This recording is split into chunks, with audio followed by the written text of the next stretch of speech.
All right, new Reason 12 just came out a couple days ago, and Reason sent me a month subscription to try this out, so I'm not getting paid to make the video, but they did send me the software for free. In this video, I just want to show you some of my new favorite things about the Combinator 2, and then we're also just going to talk about the Mimic Sampler and what it is and what it isn't. And I just want to talk about my first impressions of the software. And one of the things that's bothering people is that if you buy the software outright, like Reason Studios has said you will always be able to do if you don't want to get the Reasonplus subscription, it doesn't come with any new synthesizers other than the new Mimic Sampler and the new Combinator 2. There's usually a little bit more of a reason, to upgrade, in the sense that they'll give you some of the new bells and whistles that came out since the last version. So if you're upgrading to the new version, you really need to be impressed by this new sampler and this new Combinator to make it worth it if you're just going to buy the software outright. So of course, if you have Reasonplus, you're going to get everything, so there isn't as much to complain about there. But I think the other thing that people are complaining about is the lack of new features on the sequencer. And I have to agree, I don't use Reason as a DAW anymore. I gave up that a long time ago, and when the Reason Rack came out, I was like, this is really cool, because I love the Reason ecosystem. I love the things that you can do with the software, and being able to use it in any other program has been incredible. But I do hope that within the next year, they add a whole bunch of new features to the Reason sequencer, because it could use a little bit of help. So the two top features to look at are the new Combinator 2 and the Mimic Sampler. So let's get into it. One instrument in here called Breathe-In Chords, and I'm going to show you what I did with that one. This one is really cool. One of the new patches. I've also got a patch from one of Sean Murray's libraries called Soulful Keys. This is one of the free packs that you get if you subscribe to Reasonplus. Really nice patch.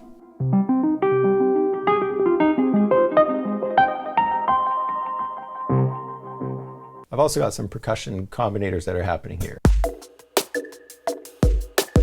And those are using the beat map device, which you can see right here. And I've got an entire video on the beat map, which I will link to in the description. But really powerful way of generating interesting beats. If you watch that video, you'll see how I work with it. But in this little demo, all it's doing is playing in the background. So that and a percussion one that's happening there. And this bass patch is also a new Combinator patch that came with Reason 12. Now I gotta say, when I first fired this up, I was thinking, how can I see just the new patches in Reason 12? And what I had to do is download a favorites from the website. So I'll put a link to an article that has a description on how to get the new in Reason 12 patches to show up in your browser. Because to me, it was like, I just want to see all the new stuff, and I couldn't figure out how to do that. So a little forum search, and sure enough, there is a way. And so you can see with this Uptown bass patch, this is with the new Combinator, and it's got a whole bunch of knobs on the front, which was never really possible before, and it is now, which is really cool. All I had to do for this one, I just went right from the front panel here and just played with the filter. Played with the filter attack a little bit. So I turned the filter attack all the way down. And then I also went and turned the retrigger mode on, so I got that little click. That's one of the new Combinator patches, very cool. But let's go dig into the Combinator a bit, and I'll show you what I've noticed already working with it inside Cubase here. And so what I did is I loaded up one of the first patches I found when I went to this new in Reason 12, and it was this Breathe-In Chords patch. So let me just show you what that looks like to start with. And I'm just going to go to Reason Sounds, and I'm just going to type in breathe. And there it is right there, Breathe-In Chords. So the browser's been updated. It's apparently a lot faster, and I've never really found myself hating the browser in terms of speed.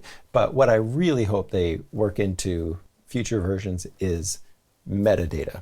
You know, it would be great if we could type in pad, but then also filter out some metadata like you can on, say, Omnisphere or on Complete Control, where you can sort of browse by mood, or you can browse by bright or dark sounds, all of that kind of stuff. Because the truth is, there's so many patches in Reason that I'm just not tapping into because I can't thin out the ways of finding those patches. So always for me, the best way to find patches in Reason was just to go through them all, play them, and then start making my own little categories of patches so that later on I can find them quickly.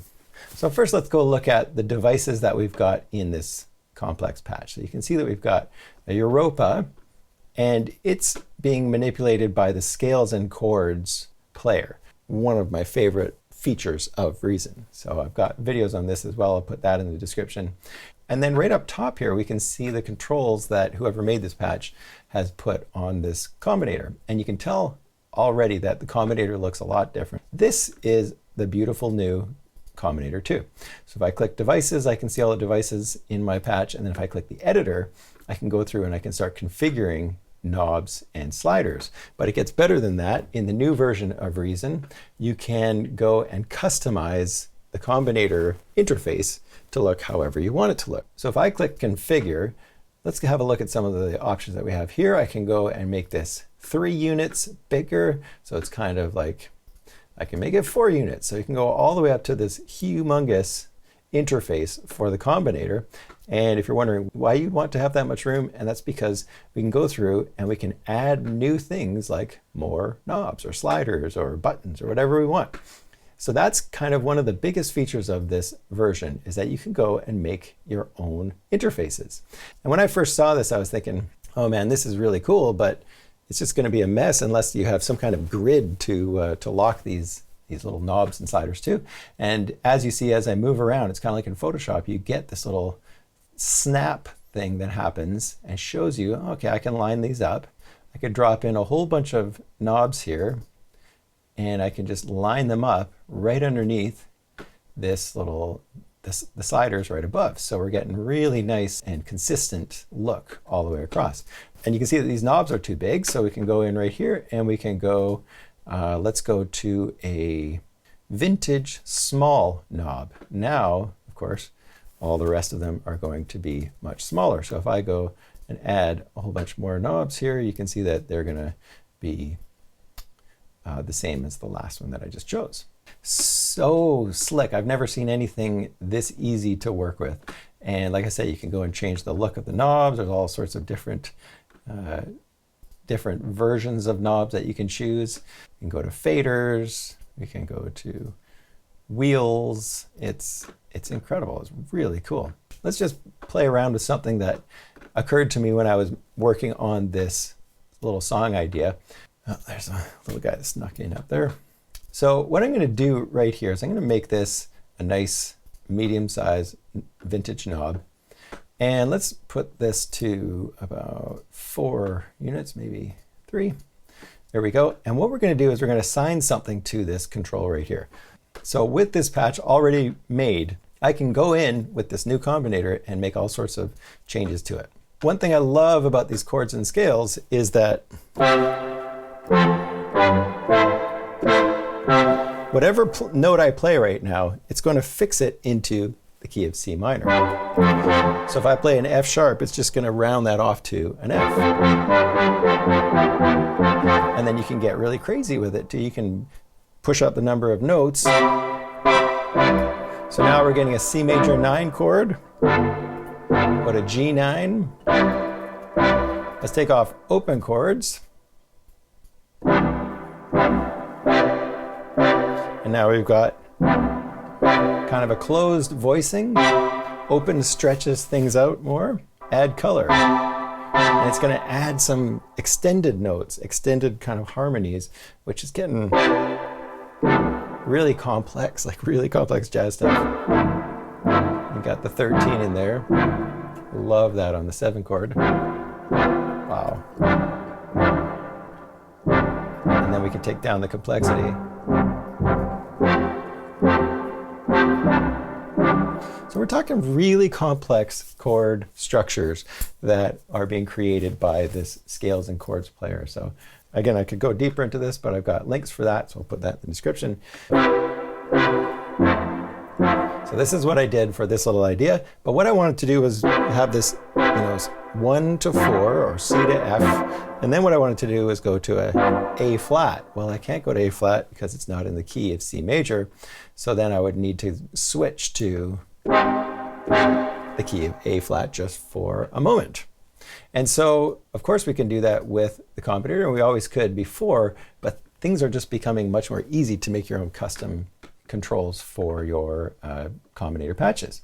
So what I'm going to do is I'm going to go to this one right here, and I'm going to change this to key, and I'm just going to put a little star right there, just so that we can easily see where that information is as we're playing around with this, because there's a couple spots where the word key pops up.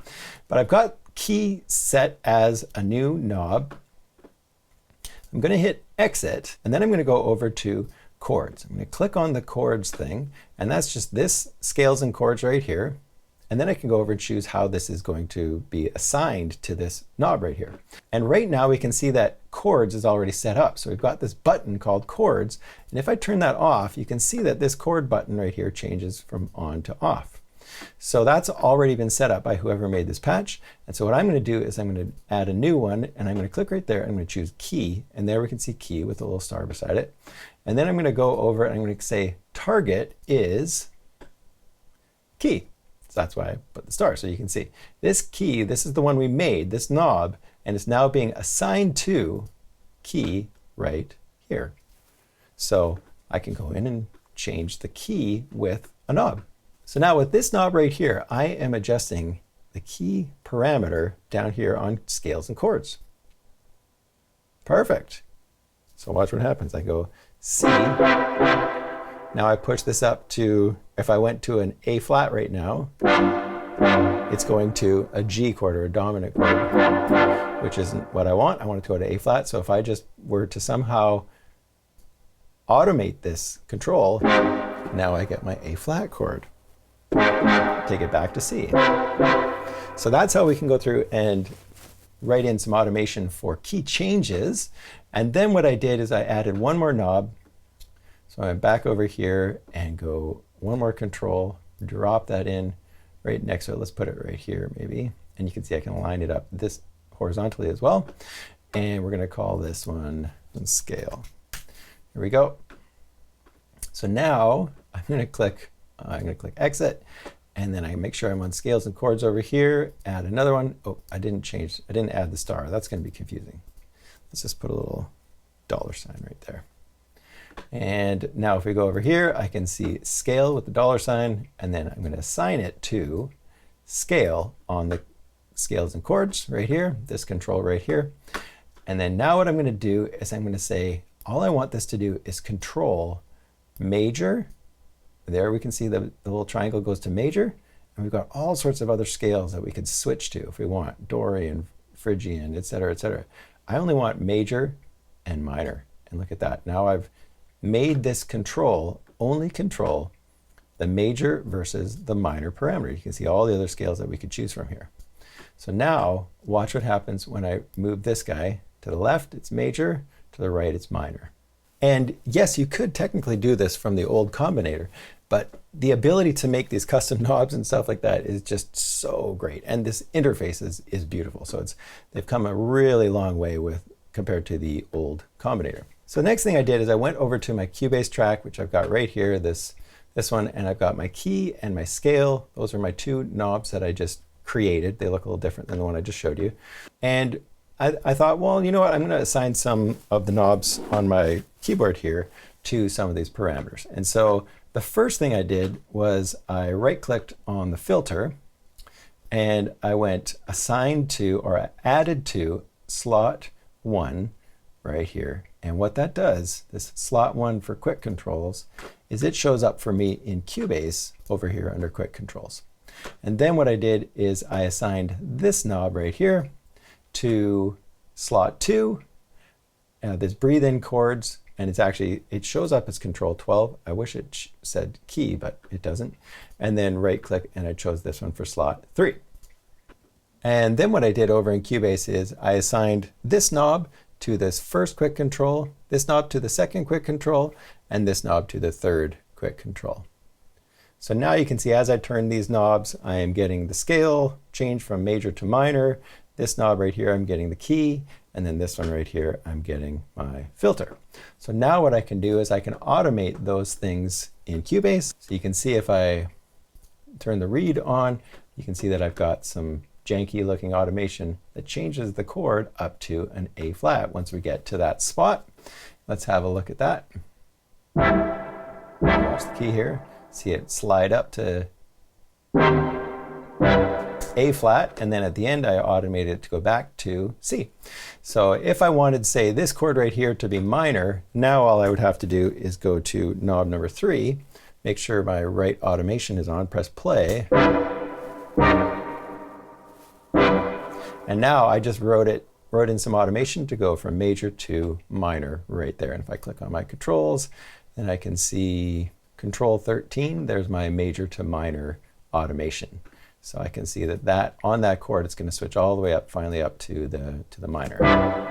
And if I didn't want that anymore, all I'd have to do is make sure it doesn't go past, 12 o'clock. So now it's all going to be major. And that automation isn't changing anymore. Anyways, really excited to see what people come up with the new Combinator. I am just scratching the surface of it. There's so much more. They've got new CV inputs on the back of this as well. So they've really taken the Combinator to the next level. So now let's talk about the Mimic Sampler. This little piece of software is beautiful. I gotta say, it looks fantastic. I love the look of it. I also love the fact that this software, when it first was announced, it first came out, didn't have a way to analyze the pitch of the sounds that you were sampling. They added that right away, even before Reason 12, or by the time Reason 12 came out. I was really impressed with that. And this little piece of software has the potential to be extremely powerful. So right now, what is great about it? Well, we've got 4 different modes, as you've seen in Ryan's great video on the sampler. And it allows us to do things like load a sample, pitch it all the way up and down the keyboard, load a loop or something like, or a chunk of vocals and slice it up into little slices and then play those by the keyboard. It also allows us to have multi-slots, so we have 8 different slots where we can have a bunch of different samples loaded on different keys, and they're mapped all the way up the keyboard. And then we also have multi-pitch, where it allows you to layer multiple samples on the different slots. So these multi ones use the slots, and these first 2 don't. They just use the first slot. So what are the things that they could really improve on this? Well, for starters, we don't have a way of importing, say, a drum loop and figuring out the tempo, and then having the tempo lock to the speed of your song. And that is kind of an essential thing that we do with loops. So here's a great little drum beat. Drop that in. And then if we go over to slice, I just click slice, and it's going to slice it all up. And that looks great. We've got, let's hear a little hi-hat right there. Another hi-hat.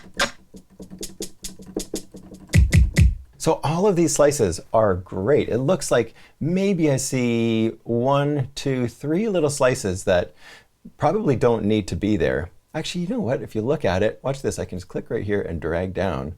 You can see that there is a little hi-hat right there. So that's impressive. So if we don't want one, all we have to do is double click on it. And you can hear that's kind of a little closed cymbal or a closed hi-hat. And so now we've got rid of that slice. So quite good transient detection with this slice mode. Really impressed with that. And again, if you want to adjust the sensitivity, you can lock slices in just by clicking on them, and then watch what happens as we drag down the sensitivity. Those slices get locked. You can move slices around. You can delete slices just by double clicking on them. And of course, we can undo stuff here in the rack. As far as slicing and doing recycle-like stuff with this sampler, it's fantastic. It looks great. And I've worked with other programs like Machine and Cubase's built-in sampler track, and I don't think they work this good, to be honest. Like, you're gonna get more transients detected that don't need to be there. So very impressed with that right off the bat. But now I take this loop, and there's no way for me to copy this onto the track. If I have a Dr. Rex player, The thing they added to the Reason rack, maybe a couple months after this whole Reason rack came out in Reason 11, they added this little button right here, which allows me to take the MIDI and drop it down onto a track in Cubase or whatever program you're in. With this Mimic sampler, we don't have that ability. So my guess is that it's coming. We should see that little icon soon. I have no idea if that's the case. We'll be able to drag a sliced loop right onto our track, and hopefully it will sync to the tempo of our song. And there's also no way for me to add in just perfect eighth notes from a grid. That's another thing we can do in samplers like Machine. So that would be great if we could do that. But now I guess I could try and go. How good are your chromatic scales? Because you're going to need them. So let's go mute these beat map kits, and I'm just going to play chromatically. Here we go.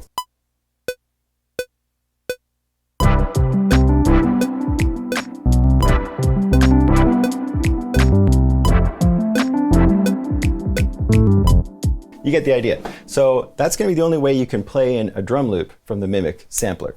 The other thing we desperately need in this software, we need to be able to get these slices into the Dr. Rex player. If we could get it in there, now you've got control over each slice, because we can't click on a slice in the Mimic and change the pitch of it or change the panning or anything like that. In Dr. Rex, you can do all of that kind of stuff, and you've been able to do that stuff for a really long time. So we need this, guys. We need to be able to get this from Mimic into Recycle. That would make this whole package extremely powerful and a lot of fun to work with. I don't know, but I'm guessing that's coming. I'm hoping that's coming. They've added the ability to analyze a pitch. So let's drag this little flute sample right onto Mimic. I'm going to go to pitch, and let's just have a listen to this. Okay, so that is definitely an F, and we can see that it's analyzed it as an F. And what we'll do, right now if I play the C, it's an F. So if I go set, now it sets the root note as F4, way up the octave, because it knows that it's a high note too. That's interesting. And it's adjusted the tuning of it just slightly by a few cents, which is also interesting. Kind of raised it up a little bit compared to. So it's analyzed that and said, well, it's a little flat, so that's impressive. And again, this is a new feature. So now we've got things tuned properly. Let's just add a little bit of reverb and delay onto this. Okay, so right now the stretch mode is set to tape. And all tape mode is going to do is kind of like a very original sampler. It's just going to stretch out the note, or it's going to shorten it to make it higher or lower. So if I go really high, it's going to go quickly. And if I go low, it's going to go really slow. And so what I can do is set this to advanced, and what that's going to do is watch now if I play 2 octaves apart, we're going to hear that second note come in at the same time. Which means I could play it as a chord, and it's going to perfectly time all of them regardless of where you're playing them on the keyboard. And that has to do with the speed control. And that's a feature that makes Mimic extremely powerful. So I can go and change this and make the note a lot longer. And that's going to make it longer everywhere, all the way up and down the keyboard. And then I could go to something like granular as well. So we've got granular synthesis in here. What would be neat to see here is in Pigments, you have, with their granular approach, you can see this playhead jumping around to wherever it's pulling the little grains from. And we can't see that here, so that would be kind of interesting. Give you a little bit more of an idea of what's happening with granular synthesis. It's breaking up all the sound into little chunks and then rapidly jumping around and then changing the length of each of the little chunks. And it's just a really interesting synthesis method, and gets really bizarre sounds out of just a basic sample, which is pretty cool. So that's playing around with the pitch mode. We've talked about the slice mode. So let's reset this instrument, and then I'll drag a guitar in there. And we're going to go to slice mode, and we're going to drag the sensitivity down till it's about right there.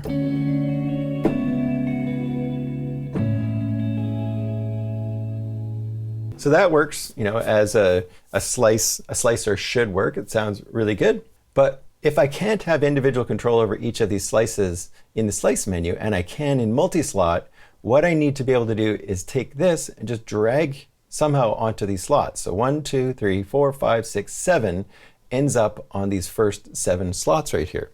And that's something that we can do in Machine. If we could do that, then we could take each individual slice and start playing with them kind of separately. So now what you would need to do if you wanted to do this kind of thing is you'd need to go over to multi-slot, leave that right there, and then we're going to drag this onto each one of those slots.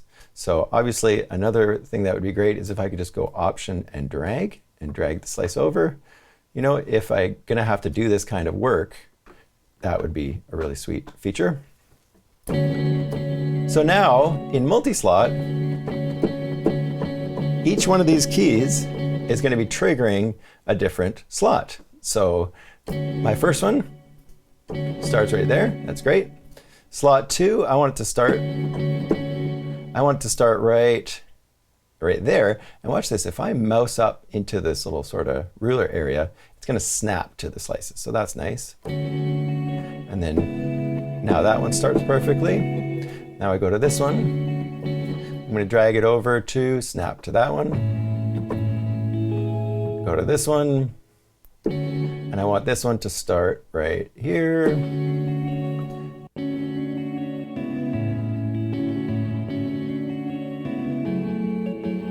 That's pretty cool. That works just fine. And then I can go into each slot and I can do some specific things to this. Like maybe I want this slot, but I really need to be able to copy these slots, copy and paste. Wouldn't that be nice? So what happens if we take this to advanced mode on slot 1? Now let's crank it up 12 semitones. So it's keeping the tempo the same.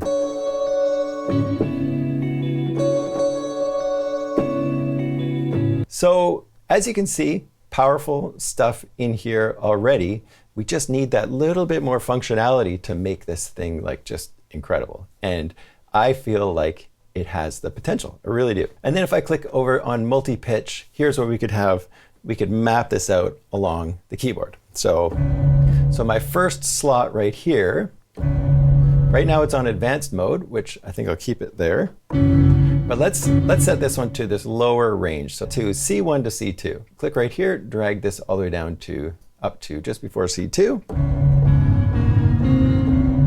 If I have it on advanced mode, it's going to, no matter what note I play, it's going to keep the speed the same, which is really cool. And then let's take this up 24 semitones. And then here's another thing that we need is some way to just mute these. I haven't figured out a way to do that. So if somebody knows, please let me know.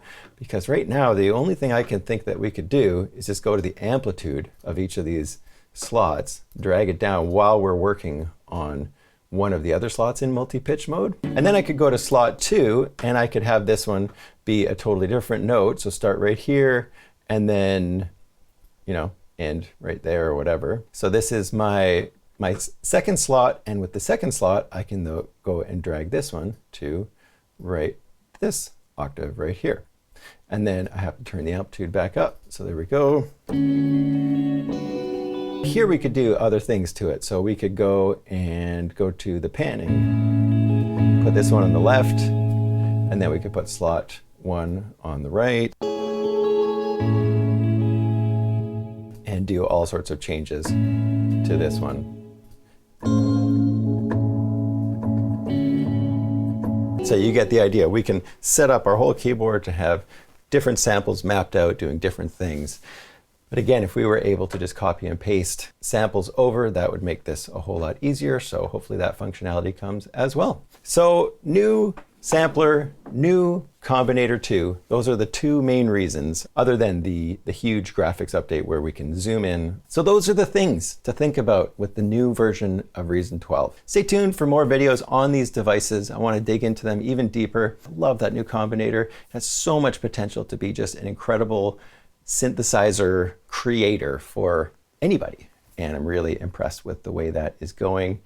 And hit that subscribe button and the bell, and we'll see you in the next video.